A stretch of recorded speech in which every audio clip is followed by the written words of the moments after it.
Hey friends, welcome back to the channel. Do you have a brand new propane tank and it's not working? It's not releasing the gas? Here's the problem. Your tank is over full, and it's a very common thing to have happen. This one I just got from Home Depot. I had 3 of them that I just picked up. All 3 of them are overfilled. That means that my different things, the table, the barbecue, the other fire table, are not working. Here's what you need to do is release a little bit of gas.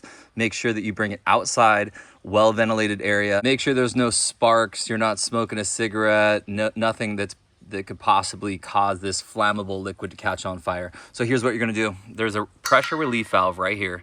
Screwdriver, turn it about 1 turn or until you hear gas. As soon as you hear it, stop turning it. You don't want that little set screw to come out completely. So once you can hear the gas, leave it like this for about 30 seconds, and we're gonna relieve some of that pressure. So 30 seconds. Once the 30 seconds are up, simply close it, make sure it's firmly shut, and that will solve your problem. It will work. Hey, here's the second thing, just in case that doesn't work. Here's the second piece of advice. The regulators, do we know what a regulator is?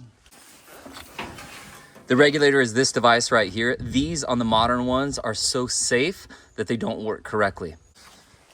So if your tank is slightly overfilled, they will not release the gas. Secondly, to help out those gas valves, when you go to open this, like once you hook it up to the barbecue or whatever you're gonna use it for, to open these, open them very, very slowly. So if it's hooked up to the barbecue or whatever, you wanna very, very slowly open it, and that will help that regulator so it doesn't get tripped and shut off the gas. Hey friends, hope today's video helped you out. If it did, give it a thumbs up, subscribe to the channel, and if it worked, hey, do me a favor, put a comment down below, let us know. See you next time.